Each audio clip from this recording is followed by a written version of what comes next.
तकरीब के नौशा और किताब के मुसन्निफ आईने खुदरत, इनकी चौथी किताब है जनाब अमीर अहमद साहब की। उन्होंने पूरी कैसे पहले की किताबें उन्होंने पेश की और कैसे इजराइल सब पेश किया है। और ये चौथी किताब, इसका जो उन्वान है आईने खुदरत, ये बड़ा ही जाजिब है, अट्रैक्टिव है। वो इसलिए चूंकि जैसा आप सब पढ़े हुए हैं, जानते हैं, देखे होंगे कि मैं अक्सर जो है गैर मुस्लिमों के दरमियान ज्यादा काम में मसरूफ रहता हूं। बातचीत भी रहती है, डायलॉग भी रहता है, बहुत सारी इश्यूज पे बातें होती हैं। खुसूसन जो कम्युनिस्ट साहिबान हैं यहां हमारी रियासत कर्नाटक में और दीगर सब रियासतों में हिंदुस्तान में, कम्युनिस्ट जो हैं वो किसी भी एक ग्रुप को जब उनके साथ नाइंसाफी होती है या उन्हें हुकूक से महरूम किया जाता है तो वो आवाज बुलंद करते हैं। तो जब से मैंने पहचाना, तकरीबन 30-35 साल से उनका साथ देता रहा हूं, क्योंकि मुसलमानों के हुकूक की महरूमी पर भी वो आवाज उठाते हैं। तो उस हद तक उनके साथ रहता हूं और साथ देता हूं और उनकी आवाज बुलंद करने में मेरी आवाज भी लगाता हूं और मेरे साथी मुसलमानों को भी ले जाकर उनके साथ जुड़ता हूं, क्योंकि वो जरूरी होता है। हमारे हुकूक की तलफी और नाइंसाफी के खिलाफ आवाज बुलंद करने के लिए उनका साथ लेना पड़ता है। तो जब वहां बहुत सारी बातें हुआ करती हैं तो कभी कभी उनमें से जो ज्यादा सख्त कम्युनिस्ट होते हैं वो फौरन ये बात ला देते हैं कि देखो ये अल्लाह पर भरोसा करके सब लोग बैठे हुए हैं, इसीलिए ये सब कुछ हो रहा है। वहां चूंकि मेरी मौजूदगी रहती है तो मैं उनमें से एक नहीं हूं उस मामले में, लिहाजा मुझे जरूरी पड़ जाता है कि वहां मेरी बात रखूं एक मुसलमान की हैसियत से, जो अल्लाह पर पूरा यकीन रखता है। वो अपनी बात उनके दरमियान रखे ताकि उन्हें पता चले कि ये उनमें से एक नहीं है जहां तक अकीदे का मामला है। तो मैं हमेशा जब कभी बात निकलती है फौरन मैं जाता हूं, माइक लेता हूं और मेरी बात रखता हूं कि I am a practising Muslim, I believe 100% on Allah and I also know you don't believe and I am not worried about it. Hence, you should not be worried about the people who believe Allah. यानी उन्हें ये कहता हूं मैं हमेशा जब कभी वो अल्लाह को मानने के बारे में, कबूल करने के बारे में, अल्लाह पर ईमान रखने के बारे में, चाहे ख्वाह वो मुसलमान हो या दीगर अल्लाह पर यकीन रखने वाले हो, उन पर वो जब बात करते हैं तो बड़ी सख्ती से वो ये कहते हैं कि देखो ये सब इन लोगों का ये मानना ही है जो सब तकलीफें ला रहा है। कहां है अल्लाह? दिखता नहीं, ये मान के बैठे हैं और मुसीबतों का सामना कर रहे हैं। तो वहां मेरी मौजूदगी खामोश रहने से एक मैसेज ये जाएगा कि मुसलमान भी उनकी बातों को मानते हैं, जबकि मेरा वहां रहना जरूरी रहता है मुसलमानों की तरफ से, मेरी नुमाइंदगी जरूरी रहती है। खामोश उठ के आ जाओ तो गलत मैसेज जाएगा मज़हब इस्लाम का और मुसलमानों के अकीदे का।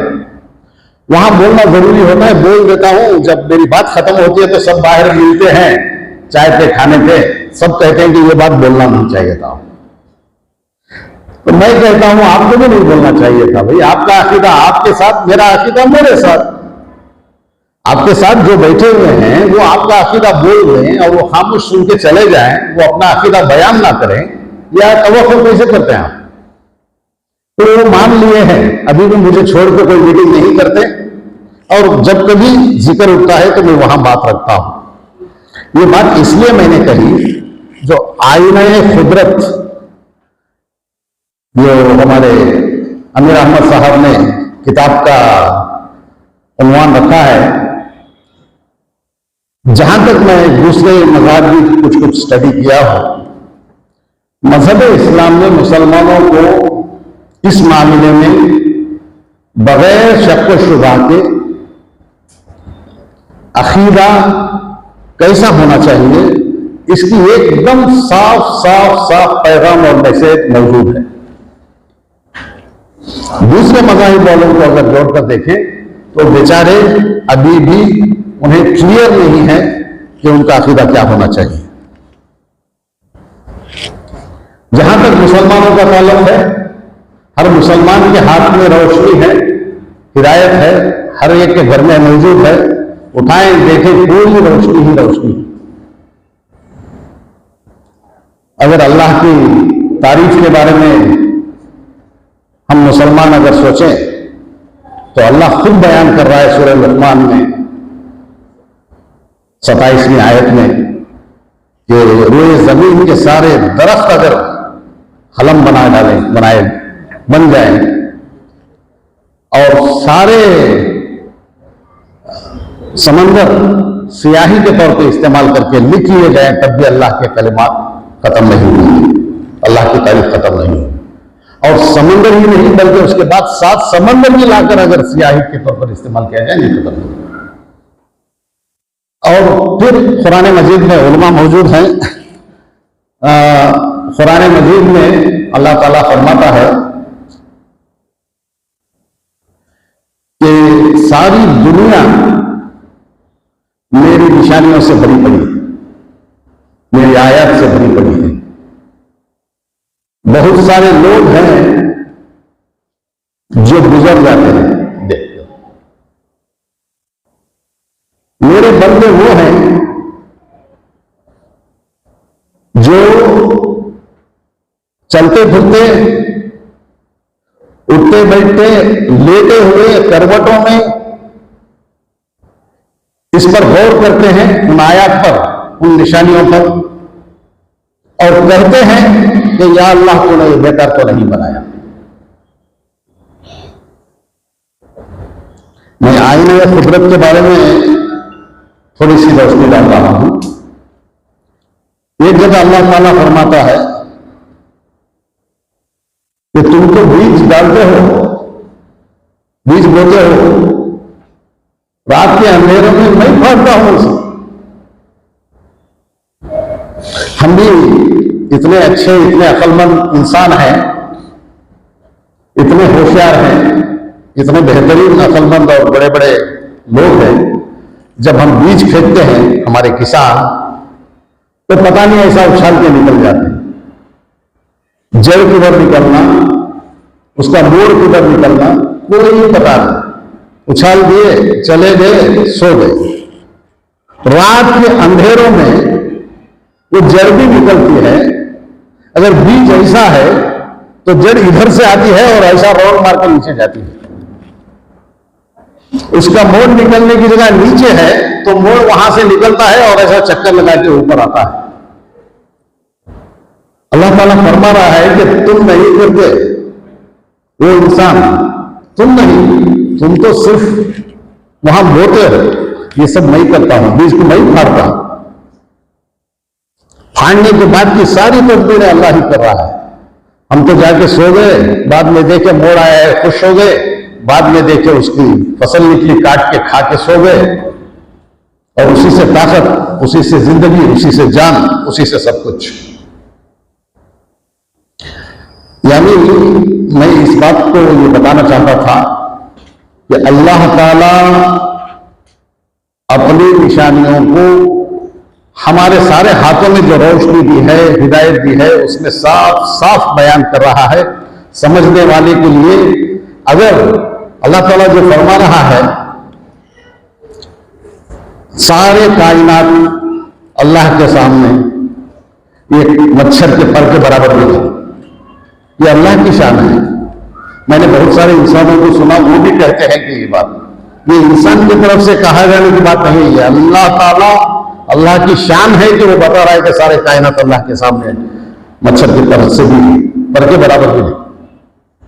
लेकिन इंसान का हाल यह है कि एक मच्छर के पर को अगर लेकर वो बैठ जाए, वो कैसे बनता है, कैसे काम आता है, वो कैसे ताकत उसमें आती है, मच्छर की क्या ग़िज़ा होती है, उसके पर में कैसे वो होल्ड होने के लिए हवा में उसकी ताकत को पकड़ रखने के लिए उसमें जो टेंशन पर में दिया हुआ है, और वो हिलने के लिए हजारों मर्तबा किस तरह से हिल के उसको उड़ा के लेके जाता है, उसको जिंदगी मुहैया करता है, उस पर अगर गौर करने पे अगर कोई इंसान अगर अपना वक्त निकाले तो मेरे ख्याल में सारी जिंदगी काफी नहीं है। ये एक मच्छर के पर के बनावट पर यह है अल्लाह की शान। लेकिन अल्लाह फरमाता है कि सारे कायनात अल्लाह के सामने मच्छर के पर के बराबर नहीं। जिस तरह अल्लाह फरमा रहा है ये जगह सारे इंसानों को फिर जिलाकर उठाना, ये एक इंसान के बराबर बनाने के बराबर है अल्लाह के लिए। हमें समझाने के लिए अल्लाह फरमा रहा है, लेकिन हमारी हैसियत यह है कि हम बीज डालते हैं, उसके बाद का हमें पता नहीं। अगर रोशनी पाना चाहते हैं, उसके बाद का भी जानना चाहते हैं, और उस बीज में दुनिया शुरू होने के वक्त जो वो बीज बना था, उस वक्त से आइंदा चलकर जितने उसमें बीज बनने वाले हैं वो सारा सॉफ्टवेयर उसमें है, उसका हार्डवेयर भी उसी में है। उसका हार्डवेयर बनेगा, उसका सॉफ्टवेयर भी बनेगा। हम तो बस इंसान हैं, बीज डाले, निकाले, फिर खा लिए, चले गए। यानी मुसलमानों को समझने के लिए, दीगर कौमों को जो समझने के लिए है, उससे बहुत ज्यादा रोशनी हमें दे दी गई है हमारे हाथों में, हमारे घरों में। एक एक सफा, एक एक सतर हमारी जिंदगी गुजर जाएगी समझने के लिए।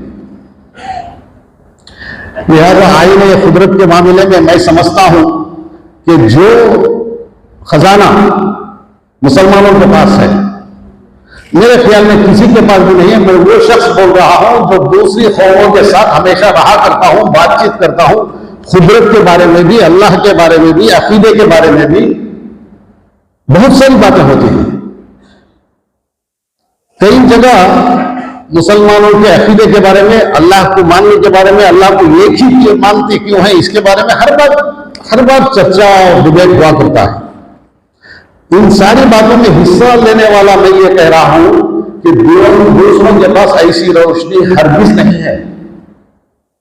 हमारे पास एक एक लाइन कुरान की बहुत बड़ी रोशनी है, अगर हम उससे फायदा उठाना चाहें। और दुनिया जो कायनात अल्लाह ने बनाई है, हर एक चीज अल्लाह की आयत है, हर चीज। कुरान में अल्लाह फरमा रहा है दुनिया मेरी आयत से भरी पड़ी है, बहुत से हैं जो गुजर जाते हैं, मेरे बंदे वो हैं जो लेटे खड़े करवटों में देखते हैं और गौर करते हैं, कहते हैं कि या अल्लाह तूने ये बातिल तो नहीं बनाया। यानी समझते हैं, अल्लाह फरमा रहा है, ये कहते हैं मतलब समझते हैं कि ये मैंने बातिल नहीं बनाया, यानी इस पर गौर करते हैं। यानी मैं ये कहना चाहता हूं कि आईने कुदरत जो आज हमारे अमीर अहमद साहब ये किताब का उन्वान देकर उसमें जो बातें लिखी हैं कुदरत के बारे में, माशाल्लाह बहुत अच्छी हैं। मैंने कुछ सरसरी नजर से देखा, वो भी इस तरफ इशारा करती हैं। और ये एक बहुत बड़ा हमारे लिए खजाना है, हमारे घरों में मौजूद है, हमारे हाथों में मौजूद है, और हम उस खजाने को इस्तेमाल करके आईना या कुदरत पर पूरा गौर कर सकते हैं और उससे पूरा फायदा उठा सकते हैं। और कोई कौम दुनिया की, कोई लाल खां, कोई तुर्रम खां हमारे ऊपर सबकत ले ही नहीं सकता एक मुसलमान के ऊपर जो इस्लाम को जानता है। इस्लाम की एक लाइन भी जो मुसलमान जानता है, कोई दूसरे मजहब वाला कोई भी सबकत नहीं ले जा सकता उसके ऊपर। अभी जामी साहब फरमा रहे थे डिबेट्स में, मैं दूसरों पर बड़ा हावी रहता हूं। ये हावी रहने की वजह भी यही है कि मेरे दिमाग में वो रहता है जो मैंने कुरान से अक्स किया है। रोजाना तकरीबन 1 घंटा मैं उस पर गुजारता हूं। अल्लाह का करम है कि ऐसी रोशनी मिलती है, ऐसी रोशनी मिलती है, मेरे ख्याल में दुनिया में कोई शख्स उस पर सबकत नहीं ले जा सकता, ना बात में, ना काम में, ना चाल चलन में, ना अमल में। लिहाजा इस मौके पर हमारे अमीर अहमद साहब जिनकी मेरी दोस्ती हुई तकरीबन 30-35 साल पहले, जब वो हमारी टैंक गार्डन में मस्जिद अतीक के बाजू की स्कूल जब इंस्पेक्टर में आए थे, तो एज ए इंस्पेक्टर मैं उनसे मिला और मैं आज वहां का जिम्मेदार सेक्रेटरी मस्जिद अतीक अबू बकर का अभी इंस्पेक्टर आए हैं देखने के लिए, इंस्पेक्शन के लिए, तो उनसे मिला। मुलाकात होकर उन्हें पाया कि एक बहुत ही सीधे साधे और कौम का दर्द रखने वाले और बच्चों के तालीम के बारे में बहुत दर्द रखने वाले एक बेहतरीन इंस्पेक्टर पाया। उस वक्त से उनसे दोस्ती चली आ रही है। पिछली दफा की किताब मेरे से ही रस्म इजराई हुई। इस मरतबा इत्तेफाक से हमारे रिजवान अशरफ साहब ना आ सके, जिसकी वजह से मुझ पर यह जिम्मेदारी डाली गई। आज रस्म इजरा हुई उसकी चौथी किताब की। मेरी ख्वाहिश है कि सब लेकर पढ़े। मैं भी इंशाल्लाह 5 किताबें लेकर उर्दू स्कूलों में इंशाल्लाह तकसीम करेगा, कीमत देकर इंशाल्लाह लेकर जाऊंगा। आप भी मेरे ख्याल में इसकी कोशिश करें, जितना चाहे उर्दू स्कूल या उर्दू पढ़ने वालों तक पहुंचाएं किताबें। इतना कहते हुए मैं अपनी जगह लेता हूं। बहुत बहुत शुक्रिया।